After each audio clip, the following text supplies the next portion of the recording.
Hey, sis. Hey, sis. All right. Guys, I have this vague memory. It's kind of weird. I think it's like circa 2001. And I'm pretty sure you were in an apartment that I was living in. I think you were friends with my roommate. Her name is, I'm not going to maybe say too much, but it's a southern state that is known for rap and peaches. Okay. And I think all right, Alabama, we got it. Go. And I remember like seeing you guys there hanging out with her, and I said like, who are these guys? And she's like, well, they're like really they're stand-up comics and they're going to be huge. And I was like, all right, okay, yeah. And the next thing I know, here we are. You guys are huge. Whitney, today we have with us the incredible stand-up comedians, actors, writers, directors, producers, 2/3 of the hilarious podcast Dumb People Town, as well as the podcast Cheap Seats. Today, we're excited to welcome Jason and Randy Sklar to Hey Sis, Eat This. Welcome, brothers. Hi, can we say hey sis? Hey sisses. Hey, sis. How are you? Hey. By the way, I always think that the title of your podcast, it has to be read by you guys because it's nice. You're offering something up, but like if you were mean and a mean person who read all titles mean, it could be like the meanest thing ever. Like, hey sis, eat this. Yeah. Shove it in her face and just be mean. But like, you guys are nice. We did. That did run through our mind when we were coming up with ideas. It could be taken a lot of different ways, which is why we kind of like it. And I do think our paths have crossed before. So 100. Yes. So we lived on, this is around in 2001 or maybe before that, we lived on Harper between 1st and 3rd. Oh yeah. Then we were neighbors. Yeah. And so, so we were kind of probably in that partied area, together before and all that stuff. I'm sure we did. Here we are, just a bunch of crazy podcasters. And we're back. Yeah. And we're back, all four of us. Nice to see you again. Nice to see you again. Funny. Well, we're so excited to have y'all on. And, we're siblings, we're sisters, and we've kind of only been working on our, mega comedy shtick for the last couple of years. But y'all have been in the biz together for 30 plus years. So how did the Sklar Brothers comedians come to be, Randy? That's a good question. So, I mean, we loved comedy as kids, loved it. So like that was just, we grew up in St. Louis and that was kind of the language. Our dad was funny, but not in a way of like writing material and writing jokes. He was just a funny guy. And so he would, you'd like take us on errands and stuff and just leave us in the car with the car running. Cause that's what you did. You're like, hey, child molesters, come and grab these two kids. Yeah. The keys are in it. Like I'm just going to be talking to this woman at the cleaners. Yeah. All you have to do is pull it was a 2-door like Monte Carlo. So the door weighed like 1,000 pounds. You're like, these guys, they don't know they can't open a door that's this heavy. And so he was like, they're fine. It's running. It's fine. And we would just watch him go in, and anytime he'd interact with people, like within like 3 seconds, they'd be laughing. And you're like, okay, that's like a powerful, it's a powerful message that you unintentionally are sending to the people who are like paying attention to it. And we just always would. And so, but we just loved comedy. So like we kind of came of age at the time when like HBO was starting and so we would see like HBO specials and we just loved comedy. So Gary Shandling, Jerry Seinfeld, early David Letterman, all that stuff we'd watch and be like, oh my God, this is so funny. And we would recreate the bits, and huge Saturday Night Live fans when Eddie Murphy was a player, we would like come to Sunday school the next day and just do the sketches that we saw the night before with our friends who would get it. Yeah. And so that super was like appropriate for that too. Right. Started that was working like it our out language. early, working the shtick out early. And you do it and you realize people are laughing and this is a powerful thing. And I think because we were twins, this is the thing I can't explain. And I just don't understand how we understood this. And I'm appreciative that we understood this, because if you look at like our body of work and how we've gone through it, maybe to our detriment, that we didn't want to be seen as like this gimmicky thing. So we had to go so far in the opposite direction and just be like, all right, we're not going to make our whole act about being twins. We just can't. That's not all we're going to talk about, because while it would get you noticed, it's very limiting. Yeah, it's great. I mean, Jay, you can pick it up from wherever. we've very consciously, we're like, well, that's not who we are, and we're twins. And so maybe we can do sort of like a postmodern take on the team where we don't have to be at odds with each other the whole time, where we were more influenced by like the Beastie Boys. Got like it. because in watching them, they sort of cross talk and then come together, and where you finish each like other's sentences, and it just you tell this cohesive story with both of you.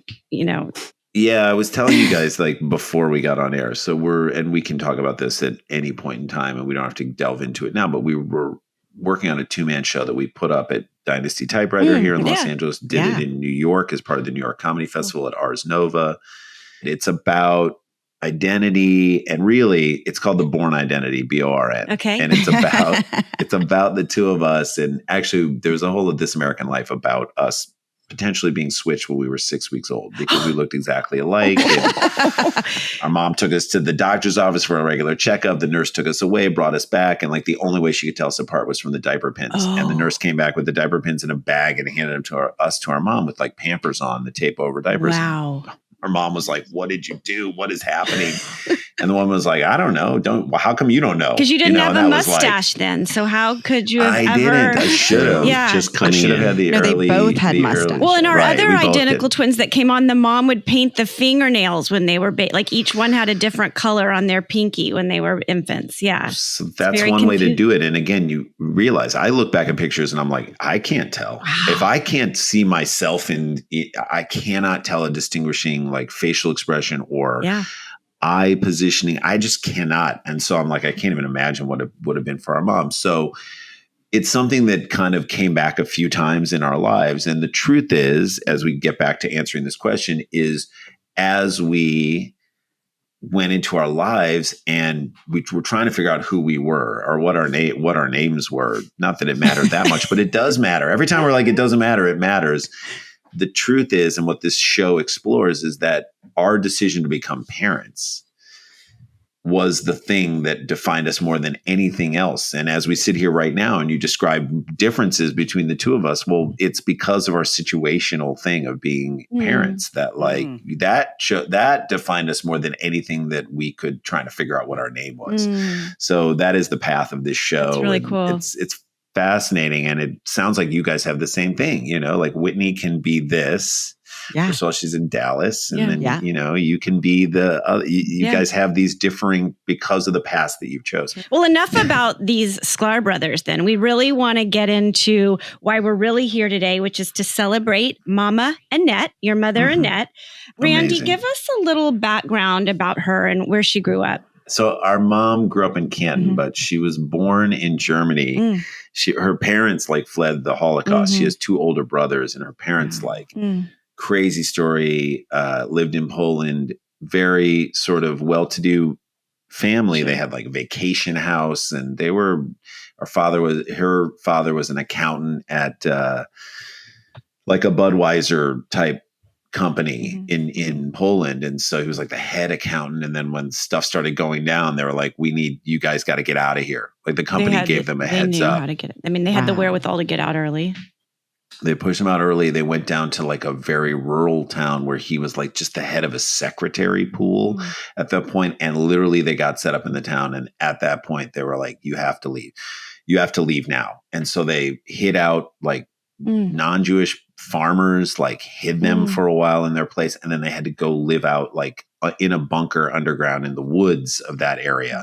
So it was super intense. And this was Mom's parents and older brothers who were 10 years and 17 years older than her. And then, so they were younger. They were like 13 and 7, or whatever. They were like 15 and 8, whatever this period of time. Yeah, at 8. And then they made it out. The war ended. They made it out, which is remarkable that they survived, although most of their family was lost. And then they went to Germany to like a liberation camp for a couple of years. And in that time, or a year or two, in that time, our mom was born. Oh, wow. Okay. So which is just remarkable. I mean, it's insane that they saw what they saw, lived through what they lived through, and thought to themselves, let's bring another kid into this world. You know what I mean? It's like insane. And thankfully they did.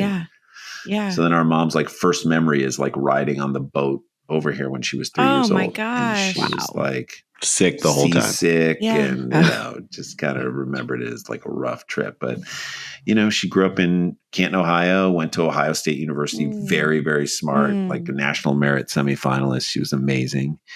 And then started working in Cincinnati. And after school, she was like, her parents were like, okay, you can't live in Canton. You've got to go to a city. Like, where do you want to go? Like Cincinnati or Cleveland. You can go to either of those cities, which you can meet someone and like actually live a life. She's like, I'll go to Cincinnati. And she got a job. She was like a journalism major writing for a bank, like the Central Trust Bank. She wrote like the newsletter for the bank. So she would visit all the branches and like write. It was kind of cool. So It was kind of a cool job. maybe where you got some of your writing chops and creativity. Maybe. She was a great writer, like very, very good. And also like tremendous penmanship. Yeah. And so when she was in Cincinnati, our dad, meanwhile, at the time grew up in St. Louis. And by the way, our parents have the best names in the history of parents' names. We'll put it up against anybody's names. Dick and Annette Sklar, which of course brings to the surface our old favorite joke. How do you catch a dick? With a net. With a net. There you go. So that's funny. I mean, that's just a good joke right when we were 9 years old. That's great. You came up with that at 9. Yes, young kids. That's when we knew, right? We were terrible. Our mom was looking for a roommate because her friend who was supposed to move there, I think, got married and moved back to Canton. And so she was like, but she didn't specify, she forgot to specify gender of what she wanted as in a roommate. And our dad was looking for a place and he applied and she's like, oh God, no. I'm looking for, and he was like, well, let me cook you dinner. Let me take you out anyway. Let me take you out to dinner. And she's like, no. And he's like, come on. And he called her up and he's like, let's go. I promise you it'll be fun. Or let me make you dinner or whatever. And that's cute. he charmed her. He 100% charmed her. And really like 5 weeks later, he got transferred back down to St. Louis. And then he was like, you got to come with me. And I mean, that's just crazy. And they were married till he passed away. But like they were married for, they got engaged after 5 weeks and then married for, decades. Jeez. Wow. You don't hear that very much. Yeah. Anymore. I know. And that it worked. Yeah, exactly. Amazing. Well, I want to know if, you were writing those jokes at 9. Did Momma Annette realize that y'all had this talent that early on, Jason? I think they definitely realized we had a thing to us. I mean, they were very loving to us. They had gone through, sadly, a year before we were born, they lost a child. They gave birth to their first child born. She lived for a couple of days and then she died. And just heartbreaking. No, and back then, imagine.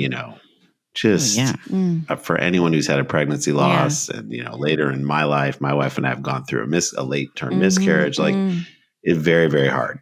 Yeah. And to have birthed a child. And then, back then, like your whole world, it's not like you can update people daily. So then for like the next 3 months when you see people, they're like, how's the baby? Because they saw you, and then it's just all over again. Really traumatizing. So reliving that all over again, which is crazy. Yeah. But how interesting that God blessed her with 2, right? The next So it's almost biblical. This is what's crazy. This is what's crazy is that, a year to the day to the loss, they got 2. Wow. I mean, well, she didn't even know she was having twins. She didn't know she was having twins. And the doctor who was just, the doctor was just awful to her. It's like, why are you gaining so much weight? Like total jerk off. Like, why are you gaining so much weight? Like, what are you doing? You probably smoked in her face and all that stuff. But like, and then she had she had 2, but I can imagine during that whole pregnancy, she's like, well, again, think of her coming from like a Holocaust family that lost half their family. She then loses a kid and then like against all odds tries again and then gets pregnant with 2. And probably the entire pregnancy was like, well, I'm going to lose these 2. I'm going to lose this as well because that's just the story of my life. And this is what it is. But she had us. And I think that changed her outlook on a lot of things. And it also changed the way she viewed us. So they were very like, this is lucky. This is a tremendous gift.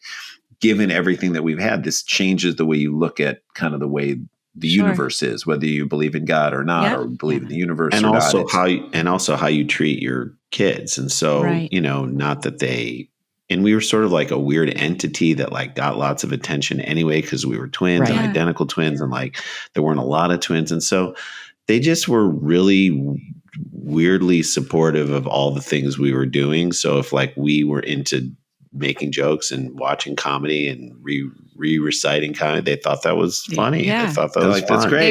Go for it. She was your biggest cheerleader, I'm sure. Yeah. She laughed a lot, and she was a good, with 3 funny people. And again, our dad was funny in a different way, but he was funny. He was always like funny. Yeah. I just remember when we were in junior high, I had this like home economics teacher who was, this teacher just should not have been there. She was not right. She was awful. I'll say her name, Mrs. Frank. I can't even remember her first name, but Mrs. like Frank. she was just not nice. And she came in on Halloween and she was wearing like an ape's mask, like an ape mask, scary ape mask for most of the class. And then it like got too hot for her. And like 3/4 of the class, she took it off. And when she took it off, I screamed. And I got in trouble, and they sent me to the principal's office and the whole thing. And I go to the principal's office. They're like, "We're going to call your parents." I'm like, "Okay, go ahead." And they call my dad, and I have to explain what happened. And he's like, what they can't hear on the phone because he's talking to me. He's like, "That is hilarious." That is hilarious. And I was like, okay. Yeah. Right there in that moment, we learned that some things are bigger than the rules. Right. And sometimes there are things in life you have to make fun of. Yep. And, That's it placed a value on it that was, and so in our house, and Mom was like a great laugher and always is and still is, you know what I mean? So if you can get her laughing, like that was a thing for all of us. Well, was Mom a great cook, Jason? Was she, did food play a big role in your household? So she definitely cooked. I wouldn't say she was a great cook. I would say that she cooked, and there were certain things that like she did great. So like there were certain Jewish dishes that we loved. Like she made matzah brie, fried matzah, which was incredible. She's staying in my house right now. She's staying in my house right now for the Jewish holidays, and she just made it for me like 2 days ago. And I'm like, still amazing. Still amazing. Great. So what are some of the other Jewish dishes she had in her wheelhouse? So she made latkes. There was an old dish that our grandmother used to make, which this is the greatest thing in the world. It's called grievaness. Ooh, I've never heard of it. Oh my God. Fried chicken fat. Fried little pieces like of a chicken? fat. Ooh. That was just What do you just drop batter in like chicken fat? Yeah. Oh my God. It's like so bad for you in the best possible ways. Our dad's mother made it, and then our mom would make that. She also made kugel. Oh yeah. Kugel, which the noodle. Kugel is like a noodle. Go ahead. Which is sort of like a noodle casserole that was really, really good. So sweet or savory? Yeah, I was about to She would do savory. No, savory. That's it. No raisin. They were like crunchy noodles on, cook it to the point where it got a little crunch on top, and it was thick and nice. That was really good. But the best was there's like older Jews would call it Kegel, which is Yiddish, which feels so. Now that we're older, we realize we're like, this is. I don't want to think of a nether. How's your mom's Kegel? I mean, it's tight. I guess looser. It's a little last year, crispy. Not as loose as last year. I don't even know what to say. She's been exercising. It was way too moist this year. Oh. Yes, way too moist. That's right. And so that was another dish that, and then just the matzo ball. She made. The thing she made for us that we loved so much, and I'm telling you, this is so great. And I'll tell you, Our kids love it. Kids love it. And I was just home in St. Louis, where she still lives, this past summer with my 17-year-old who was looking at WashU, and her best friend and her best friend's dad came to St. Louis and stayed with us because they were looking at the school together. My mom made it, and like they were over at dinner last night. And they asked my mom if she made it here. That's how much they loved it. So it's a Mayfair dip. It's an anchovy-based, basically I don't know, salad dressing, but dip for vegetables to dip vegetables in. It's oil and anchovy-based, so no cream or anything like that. Yeah, it is eggs. Is it like a Caesar dressing? Yeah, it sounds like yes. Caesar. Oh my God. But better it's than, better than a better Caesar. than. Okay. Because it's like Caesar, there's a little more creamier. This it is has thicker. Is there Yeah, it's a Parmesan? thickness or whatever. Like we will go through like 5 heads of cauliflower and raw and Really? carrots and broccoli and dip it Just in this thing. dipping I in want it. You come I home want after this a night. recipe Oh, yeah. so bad. It We is always so put up a good. recipe. So there was the Mayfair Hotel in St. Okay. Louis, I believe, was like, or I believe it was in St. Louis, had their own salad. You know, like Yeah. what hotels would have, Sure. like the Waldorf salad. Sure. You The know, Waldorf salad. restaurant. Yeah.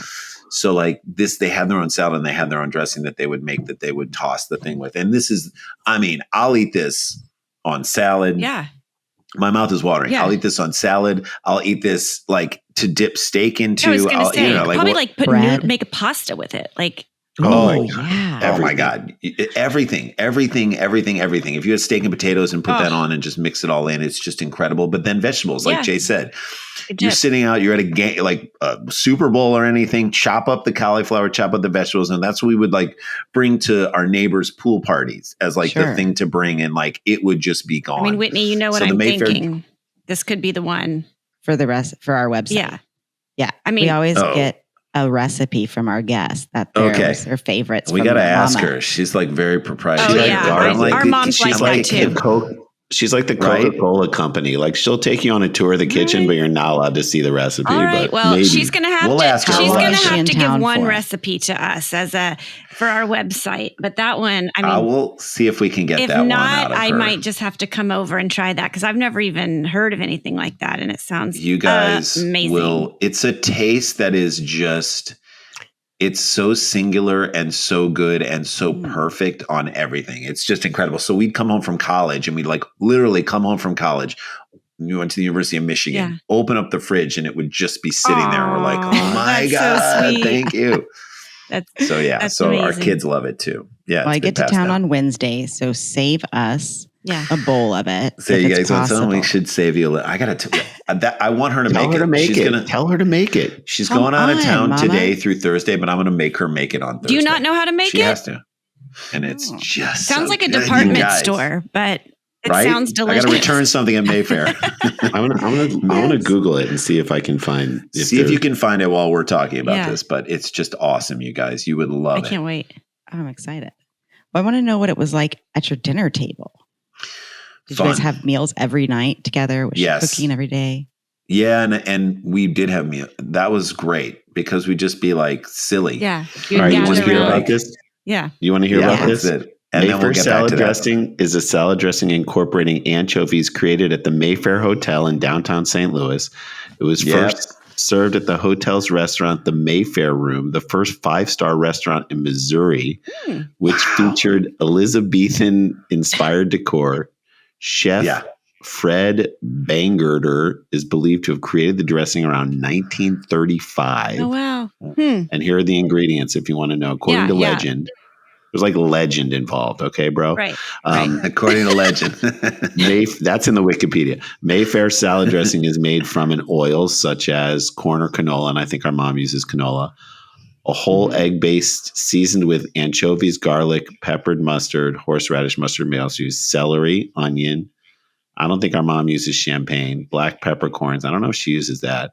And sometimes monosodium glutamate, so a little MSG, believe it or not. Okay, that's right. It's MSG's also- not bad for you. All right, so here's the other cool part about this. Okay. While the original recipe remains a secret, there are many versions of Mayfair dressing on the menu in present-day St. Louis restaurants, including our home kitchen table, which That's right. our Momma mom's version Annette's. is. Yeah. Momma Annette's Mayfair dressing. I love it. So you asked about our our dinner table. It was fun. It was fun. We would that's where we tried to be funny all the time. Yeah. Like our dad would be like, I remember we'd be eating. Our dad would be like, how's school today? We're like, we had a substitute teacher. What was she like? She was fine. She was okay. Did she have a mustache? Yeah. And then we just keep eating. So when y'all were growing up, was Momma Annette super involved? Was she in the PTA? Was she driving carpool? Was she at every sporting event, Jason? Yeah, well, so she wasn't in the PTA, but she did drive carpool. She was involved, and she did come to every sporting event, we played a lot of sports. That's the thing. We were, multiple sport kids, and which kind of is funny because nowadays it's not like that anymore. If you want to be really good at a sport, you kind of play it year round. Yeah. But back when we were kids, we played soccer in the fall, and we played baseball in the spring, and sometimes basketball in the winter, and baseball spring and summer. But our mom, who wasn't like a big sports fan, like got into and understood learned about everything. baseball, learned about soccer, and she was learned about how going crazy on the sidelines. Was she side coaching over there?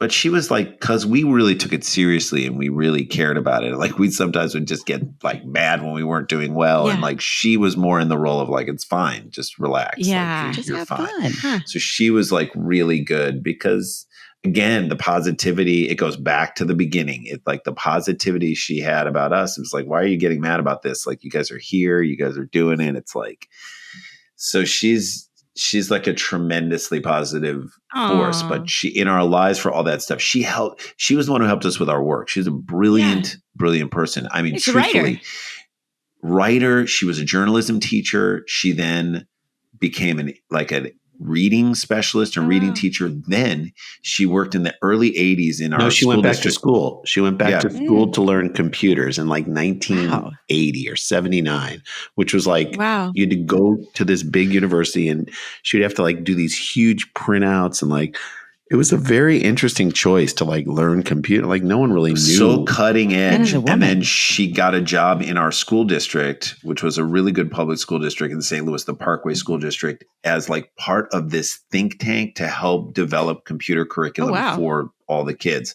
So it was like 4 people and one dude who kind of ran it, who was like insanely brilliant, like a Bill Gatesy type guy. Yeah.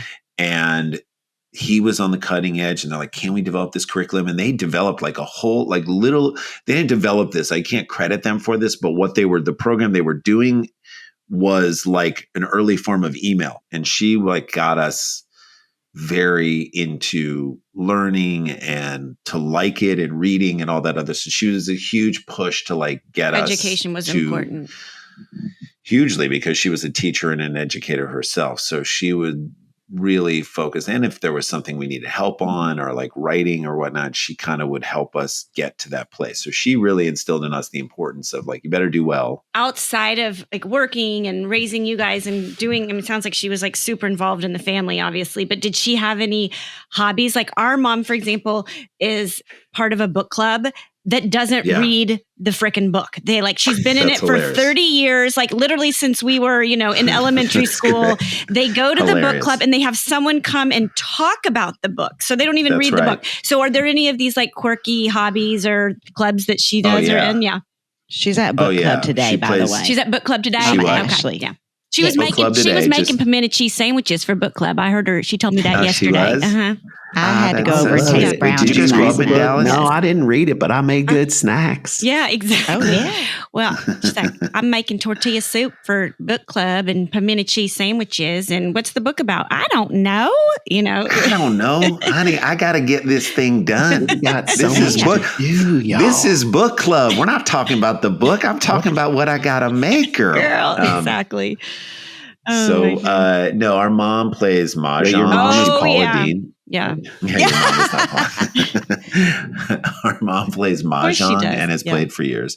She played. Does she gamble when she plays? So she like, I won $1 today. No? Okay. No. She plays mahjong. She now plays canasta with her friends. She played bridge with our dad. They played bridge, which was like a fascinating partner card game, which is just amazing. She now plays golf, kind of got into it later in life, is not great, but like plays and I give her a lot of credit. Sure, it's hard. She played tennis. What else she played tennis? She played tennis and she bowled when we were younger. She was in a bowling league and played tennis. Oh my God. So I'm like, she had like the little bowling shirt and everything.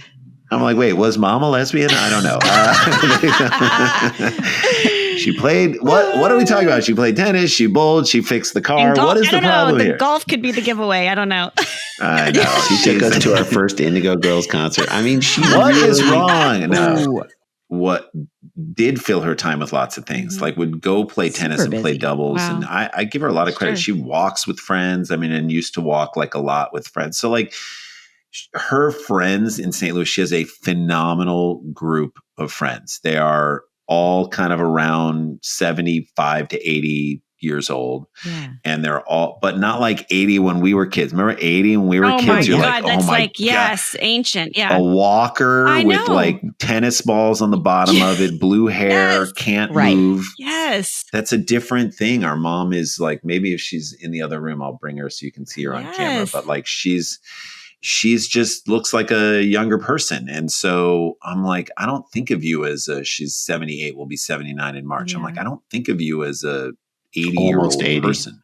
I mean, the worst thing she does for us is like make us, you know, you got to talk to this person. You got to call this person, you know, make sure we got to like drive out. She's out here, like drive out to Cheviot Hills and go see Brenda Brams, who I like and I enjoy. And actually she's right. Every time she's right, like you feel better. But I'm like, oh my God, on a Sunday, I got to drive 40 minutes out here and do this and then hang out and then drive all the way back. Like I just don't want to do anything. But there is something that our mom kind of instilled in us that like you go out, you show up for people and you contact this person and you sort of check in and see how they're doing it. And I feel like we're that way with our friends because of her.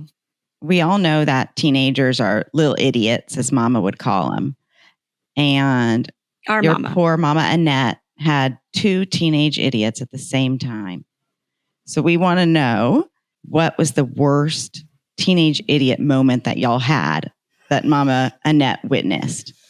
Yeah. That she witnessed. Or how'd she deal with your teenage idiotness, is I guess, We were...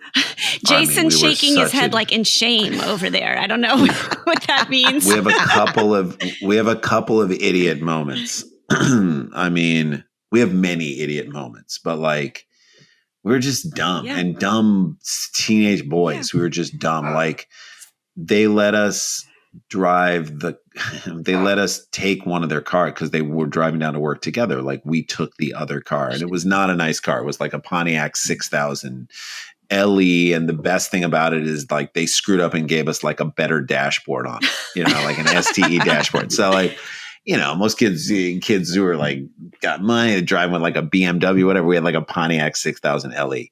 And so we were driving.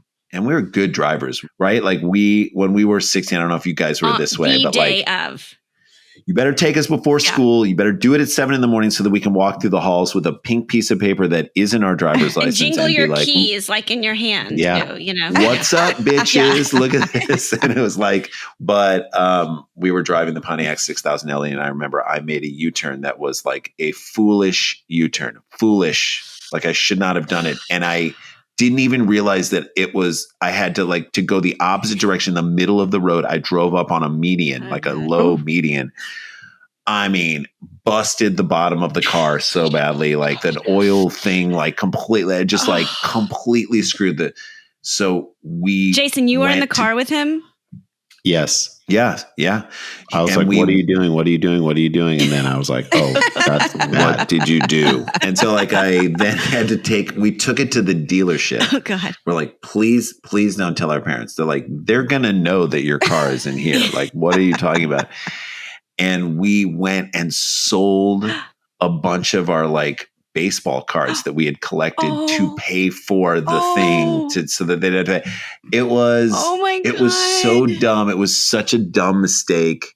And they clearly knew, but to their credit, they did not. I mean, they realized that we punished ourselves for doing that and we did get it fixed, but it was like, just as it's happening, I'm like, God damn it. We're so dumb. You're so dumb because what you've described, how you've described Momma Annette, I don't even think she'd be upset. I think you'd get in trouble, but it wouldn't be like. She would have been mad, but it just was like, but at the same time, she would have handled it in such a way that would not have prompted the response that we had. Yeah. It was just, we knew how dumb it was. What are you thinking of, Jay?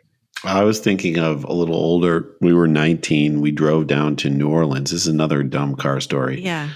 And it was like a spring break from college or something. Or we went down. Yeah, spring break was really early at Michigan. And we drove down to New Orleans for Mardi Gras from St. Louis in our dad's car with 2 friends.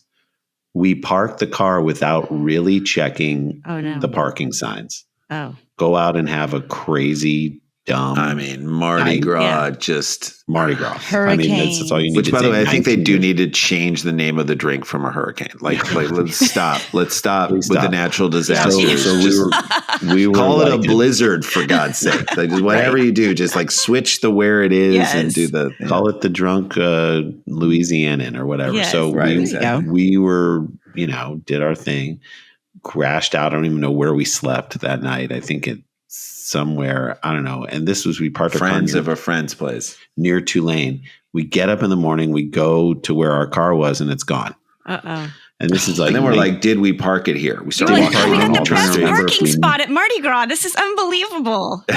right. How do we get this? And it's so easy. And it's gone from the spot. And so we're like, it's stolen. This is our way down there. This is like our way home. Yeah. 91 and our way home.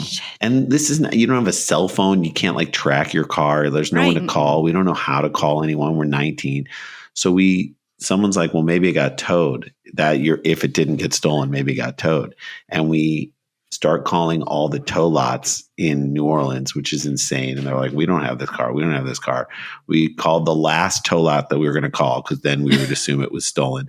We call them up. Meanwhile, we are freaking out with every moment and not telling our parents. Like, we're like, we will tell them when this thing does not get when solved. There is no more hope. And we call this last place, which is right by the Superdome downtown, under a freeway and overpass. And we're like, hey, do you have this car? And we didn't know the license plate number offhand. Like, no, like we just didn't know that. No way.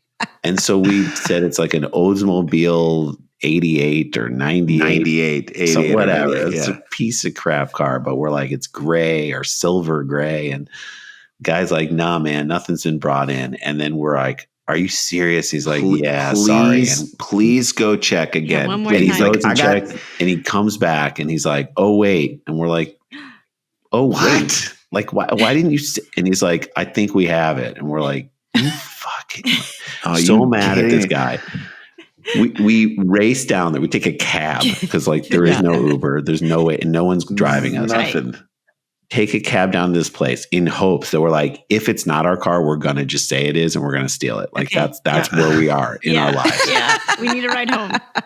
And just get there. Be like, Dad, your car changed when we went down to Mardi Gras. We're all changed when we went down to Mardi Gras. Everybody's a different person, Dad. The car, us.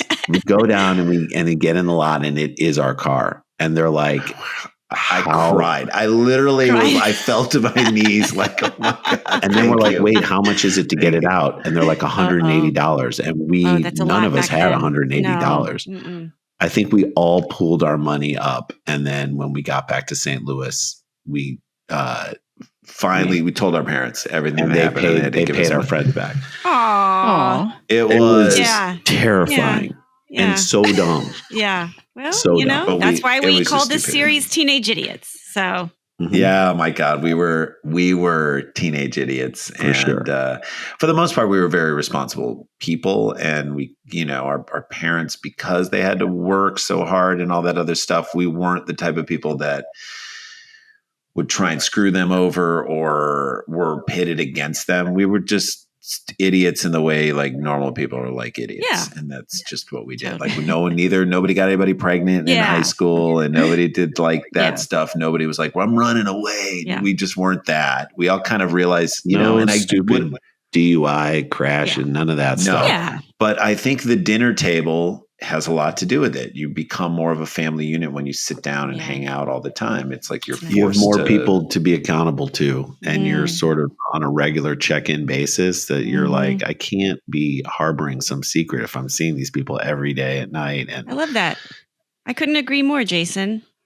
I think that's why we have so much reverence for the dinner table here on this podcast. And, we just appreciate so much all these stories about what an incredible woman Momma Annette was. I mean, she definitely has had her struggles in life, and she has shown up for you guys and been really a remarkable mother and wife, sounds like. The best. Yeah. The best. We're going to move on to our rapid fire portion of the podcast. So, Jason, What is one thing that really pisses off Momma Annette? Oh,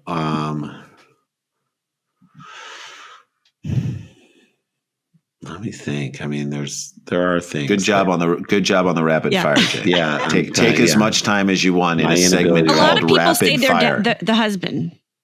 No, No, the it's thing not that pisses off our mom is if we don't, like I said, if we if we call, don't answer reach for out it. to somebody and call someone that we're supposed to call and we forget something important like that, or we don't take the time to go do something that she expects us to do Oh, Right. regarding family. Here, come here. oh, is this Mama? Come just say, come say hi to these people.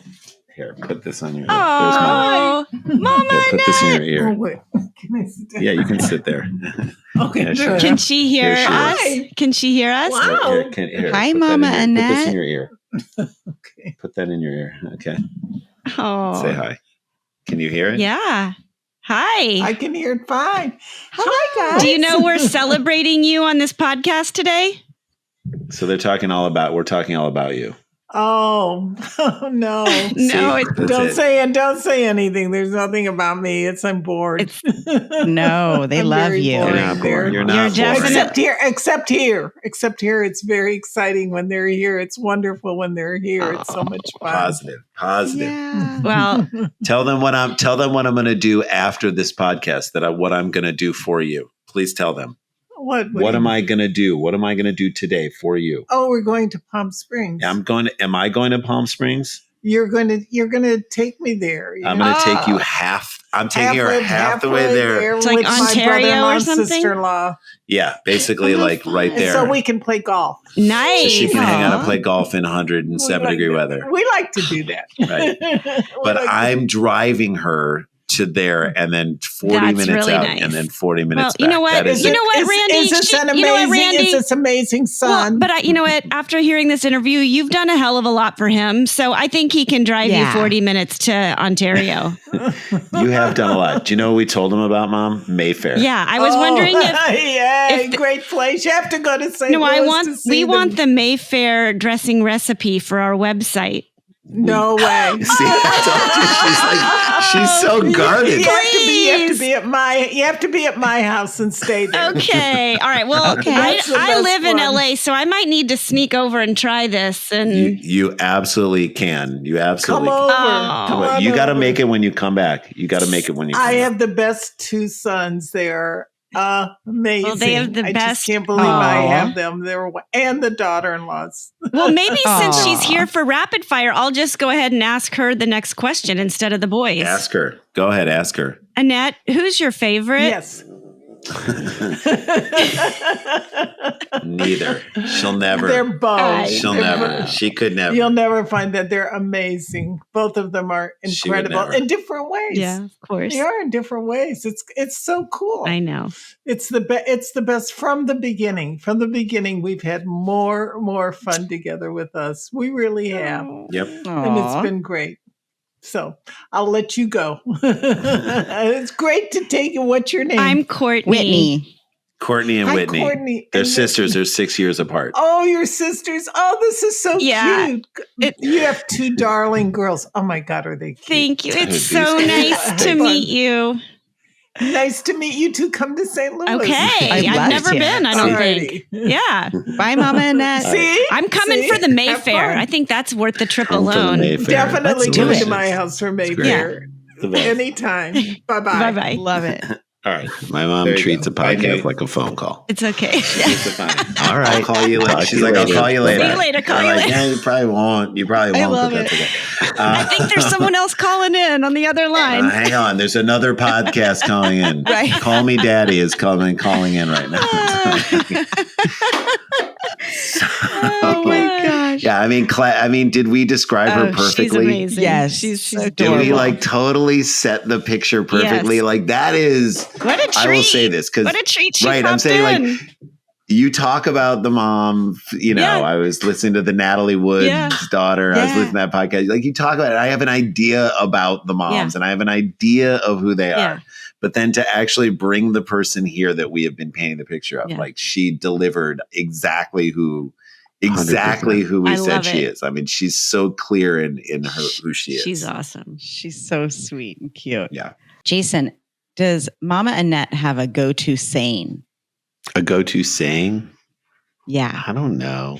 She's not a big saying person. She's not. Like She our mom doesn't. always says, like, I don't give a rat's ass. Like that's like one of her sayings, or like, Or that's It's a my good one. story and I'm sticking to it. mhm. Yeah. I don't know She's- what is her saying. She I don't- doesn't really she have doesn't one. have She one. really doesn't. She's not a big like saying person. She just Right. She She's just not wasn't folksy that in way. that way. Okay. No, like words of wisdom. She's Her like phrase would again. probably like call your Uncle Bob. Yeah. Make sure you call your cousin Steffi.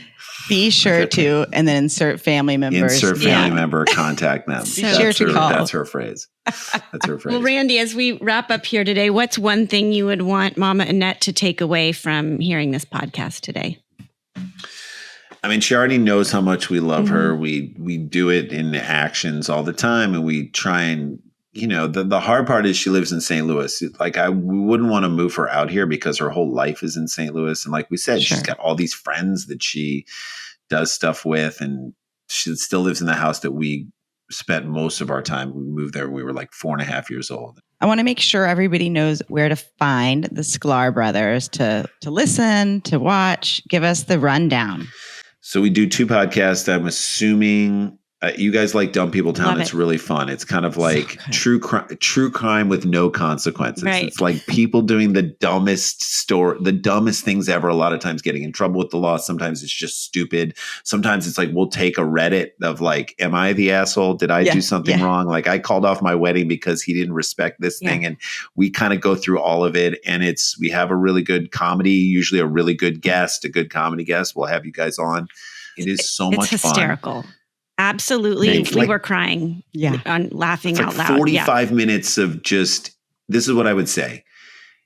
If you're looking for something that has nothing to do with politics, it has nothing to do with like current events. It's just a 45-minute fun romp into the stupidity of our And behavior. it can get a little raunchy, which I like, you know? Oh, yeah. True. We sometimes go deep into it, but at the same time, it's not distasteful. I'm sorry, drinking a margarita out of somebody's ass is a little distasteful. One of the we didn't do it. They did it. Literally Not saying that you did like, it. I'm just saying, yeah. Oh yeah. We went into that. We're like, and to do that in the restaurant while there were children present, like this is just happening after hours, like up on the bar. This is like Chili's in a booth at happy hour. It's like happy ending hour. Anyway, so again, you got to tune into that show. It's amazing. Dumb People Town, and then if there are any sports literally. fans, we do a sports podcast called View from the Cheap Okay, Seats. but can You I check just that say out. I listened to that one too, and I don't know anything about sports, and I was cracking up and loved it. So I don't think you have to be a sports fan either. So it's a gateway for people. Yeah. You'll learn some stuff. it's a gateway. We do podcast. It's a gateway. Yeah. And then we do live shows, lots of fun live shows coming up. We're in Vegas on the 18th and 19th of October. We're in Fort Collins the first weekend in November. We're in St. Louis doing the Flyover Festival, performing at a huge theater called the Sheldon 600-seat theater, Sheldon Theater in St. Louis. And that's on like the middle of November. It's all on supersklars.com if you look on the tour schedule, and you can usually get tickets through there. And then we're doing that 2-man show in LA. You guys should definitely come to that in December. If you're back here, Whitney, in December, like we'll be there doing the show December 9th, 12th, and 16th at the Lyric Hyperion. And it's just a chance for us to do this. I believe it's a really interesting show. And it's funny, if you like what we talked about today with you guys, there's a lot of that. Yeah. And it really is that show. You will love it. Your fans will love it too. It's a love letter to our mom and what she went through and all that stuff. Oh, this is perfect. In a really interesting way. And then it's also us just talking shit about our kids, which is fun too. Thank you guys so much for being here today. This was such a fun conversation. We love getting to know all about Momma Annette and getting to meet her. So can't wait to see you at your shows and meet up again on another podcast. You have to come up and give us a hug afterwards. We'll look for you guys. And this is awesome. We'll have you on Dumb People Town. Thank you for having us on so much. You guys are the best. It was fun.